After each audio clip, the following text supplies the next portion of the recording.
The airport was alive with the hum of controlled chaos. The steady announcements of gate changes, the rhythmic clatter of suitcase wheels on tiled floors, and the low murmur of passengers filled the air.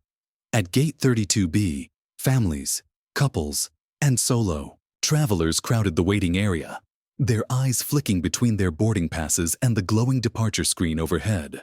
Outside the wide glass windows, the plane sat on the tarmac, its metallic body gleaming under the late afternoon sun, as baggage handlers loaded luggage into the belly of the aircraft. Among the throng of travelers was Lauren Fisher, a single mother, traveling with her two young sons, Jack and Miles.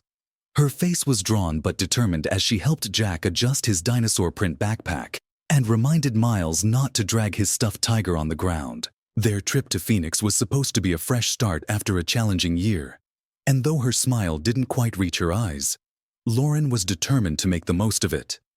"Mom, do they have pretzels on this flight?" Jack asked, tugging at her sleeve. "They usually do, honey," Lauren replied, smoothing his unruly brown hair. Miles clutched her hand, his other arm tightly wrapped around his tiger.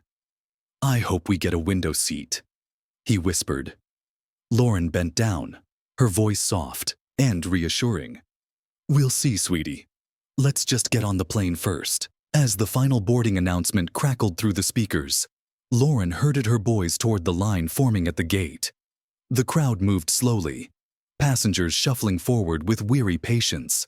Lauren held their boarding passes ready, grateful they had made it through security without too much fuss. It wasn't until they reached the threshold of the aircraft that Lauren noticed the flight attendant stationed at the door.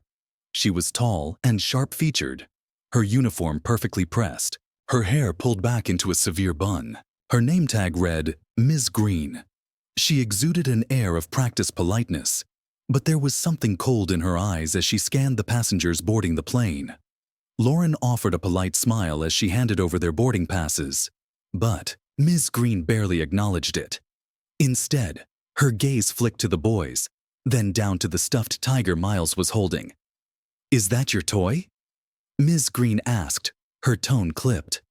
Miles shrank back, clutching the tiger to his chest. Yes," he stammered. The flight attendant's eyes narrowed, her lips pressing into a thin line. "I see," she said, her tone making it sound like anything but. She handed back the boarding passes without another word, her attention already shifting to the next passenger in line. Lauren felt a prickle of unease as she guided her sons down the narrow aisle. The plane was cramped, the overhead bins filling quickly as passengers jockeyed for space. She found their seats, 22A, B, and C, near the middle of the aircraft. The boys scrambled into their places, Jack taking the coveted window seat while Miles nestled into the middle. Lauren sank into the aisle seat with a weary sigh, her shoulders tense as she tried to shake off the odd interaction at the door. The flight attendants moved briskly through the cabin, checking seatbelts and securing bags.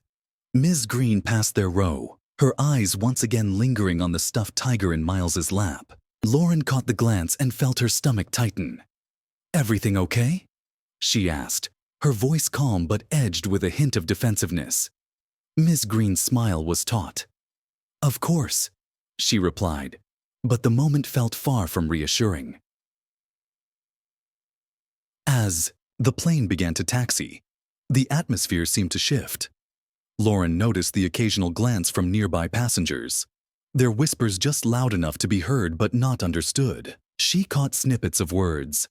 Flight attendant, family, something's wrong, but couldn't piece them together. Her pulse quickened, the unease growing into a knot in her chest. When the plane leveled off at cruising altitude, the intercom crackled, and Ms. Green's voice filled the cabin. "Ladies and gentlemen, we'll be coming through the aisle shortly with beverages and snacks. Thank you for your patience." Lauren's attention was pulled to her boys. Jack was staring out the window, pointing at the clouds, while Miles was busy lining up crayons on his tray table. She was about to suggest a game to keep them occupied when Ms. Green appeared at their row again, flanked by a male flight attendant. "Ma'am," Ms. Green began, her voice icy, "may I speak with You for a moment? Lauren blinked, startled. Is there a problem? Ms. Green's eyes flicked to the stuffed tiger before locking onto Lauren's. We've had a report that an item may have been taken from another passenger. Lauren's heart dropped. Excuse me? Ms. Green folded her arms, her expression unreadable. We take these matters very seriously. I'm going to have to ask you to step into the galley to discuss this further. The murmurs from nearby passengers grew louder, their eyes darting between Lauren and the flight attendants. Jack and Miles looked up, their faces a mix of confusion and fear. Mom? Jack asked, his voice trembling. It's okay, Lauren said quickly, her voice firm despite the knot tightening in her throat. She looked up at Ms. Green. I didn't take anything. Neither did my kids. Ms. Green's expression didn't waver. Please come with me. Lauren hesitated, glancing at her sons. I'm not leaving them alone. The male flight attendant stepped forward. We'll stay with them, he said, his tone meant to be reassuring but only adding to Lauren's anxiety. She reluctantly stood, her legs unsteady as she followed Miss Green toward the front of the plane. The whispers followed her, the weight of dozens of eyes pressing down on her back. In the galley, Ms. Green closed the curtain behind them. Ma'am, this is a serious accusation, she began. A passenger has reported seeing your child with an item that does not belong to him. Lauren's breath hitched. Are you saying my son stole something? That's absurd. Ms. Green's expression hardened. We're simply trying to resolve the situation. Before Lauren could respond, the curtain was yanked open, and a deep, authoritative voice cut through the tension. What's going on here? Lauren turned to see a man in a dark suit, his badge glinting under the cabin lights. He wasn't part of the flight crew. His presence felt like a lifeline, but also the harbinger of something much bigger. Ms. Green stiffened, her composure faltering for the first time. Sir, this is an internal matter. It doesn't look that way to me, the man interrupted, his gaze sharp and unyielding. Lauren's heart pounded as she looked between Ms. Green and the stranger. The tension in the air was electric, the weight of whatever was about to happen pressing down on her chest. What's your name, ma'am? The man asked, his eyes now fixed on Lauren. Lauren Fisher, she stammered.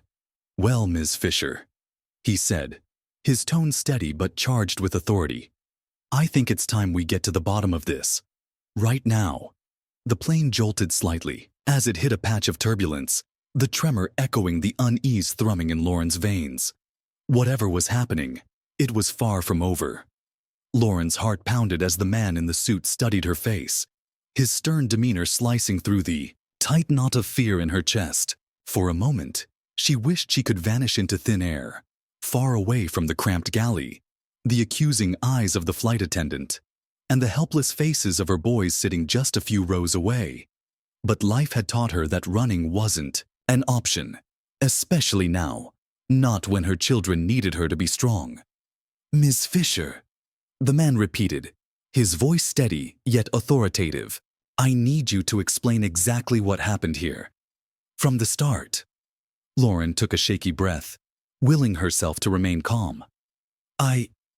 I don't even know what this is about, she said, her voice trembling slightly. We boarded the plane, sat in our seats, and then Ms. Green here accused my son of stealing something. That's all I know. Ms. Green stiffened, her professional mask slipping into a look of indignant authority. We received a report from another passenger, sir. The child was seen holding an item resembling one that went missing. That's ridiculous, Lauren snapped, her voice rising. She hadn't meant to sound so sharp, but the sheer absurdity of the accusation sent a wave of frustration through her. It's his toy tiger.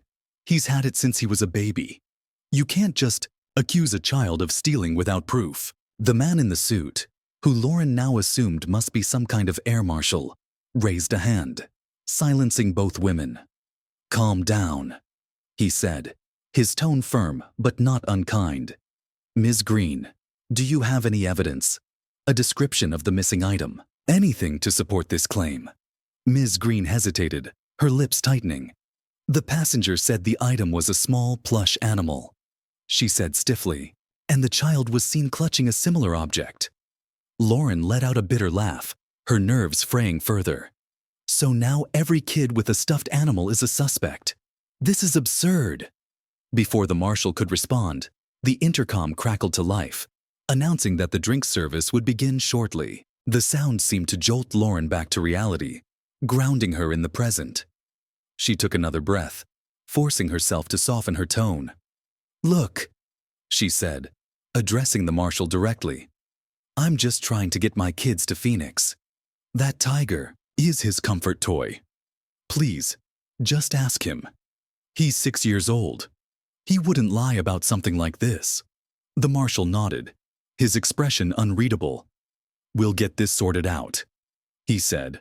Then, turning to Ms. Green, he added, "Let's confirm the details with the reporting passenger. If there's no solid evidence, this ends here." Ms. Green looked as though she wanted to protest, but she bit her tongue and turned sharply on her heel, disappearing into the main cabin. As the curtain swayed shut, Lauren sagged against the wall, her legs threatening to give out. The marshal's gaze softened slightly, and he gestured toward the fold-down jump seat. "You can sit for a moment if you need," he said. "Thank you," Lauren murmured, sinking into the seat. Her hands trembled in her lap, and she clasped them tightly together in an effort to steady herself. The silence hung heavy between them, broken only by the faint hum of the plane's engines. Lauren's mind raced, her thoughts darting between the present situation and the weight of the past that had brought her here. It had been a hard year, a grueling, unforgiving year that had tested every ounce of Lauren's resolve. Losing her job at the marketing agency had been the first blow, a casualty of budget cuts that came out of nowhere. Then, as if fate wasn't content with a single strike, her marriage fell apart under the strain. Her ex-husband, Jason, had left with little more than a terse goodbye and an empty promise to figure things out later. Later never came. Through it all, her boys had been her anchor. Jack, with his endless curiosity and unshakable optimism, and Miles, whose quiet hugs could dissolve her worst days. They were the reason she kept going, even when the weight of it all felt insurmountable.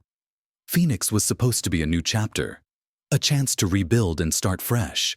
Lauren had lined up a job interview with a mid-sized PR firm, and her sister had offered them a place to stay until she got back on her feet. It wasn't much, but it was hope. And hope was something she hadn't felt in a long time. Her mother's words echoed in her mind, a memory she often clung to in moments like this.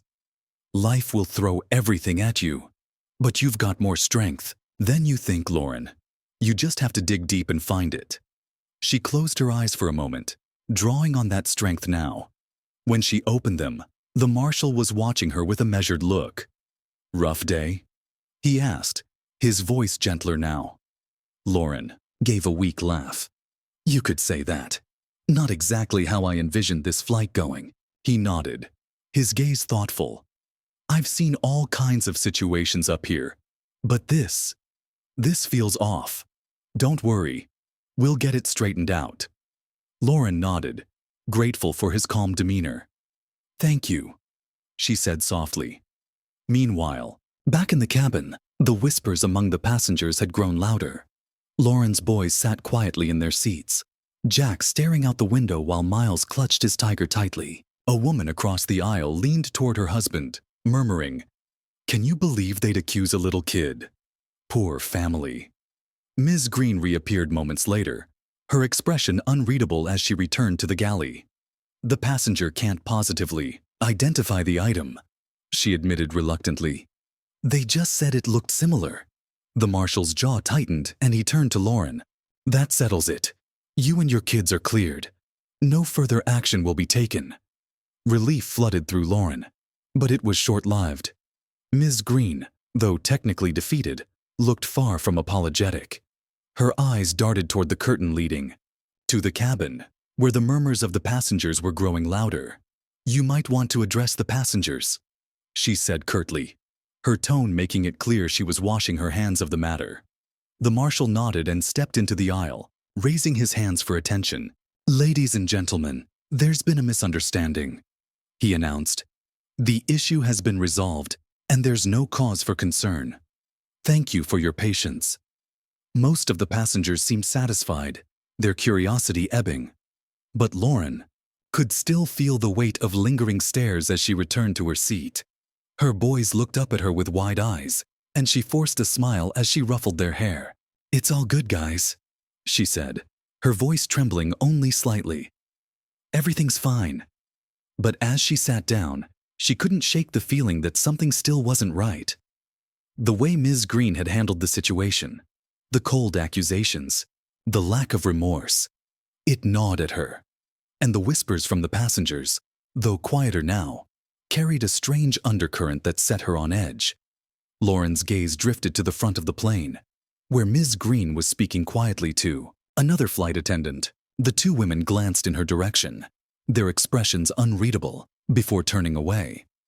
What had started as a misunderstanding now felt like the beginning of something much larger. Lauren didn't know what, but she could feel it. A storm gathering just beyond the horizon, waiting for the right moment to break. And when it did, she would have to be ready.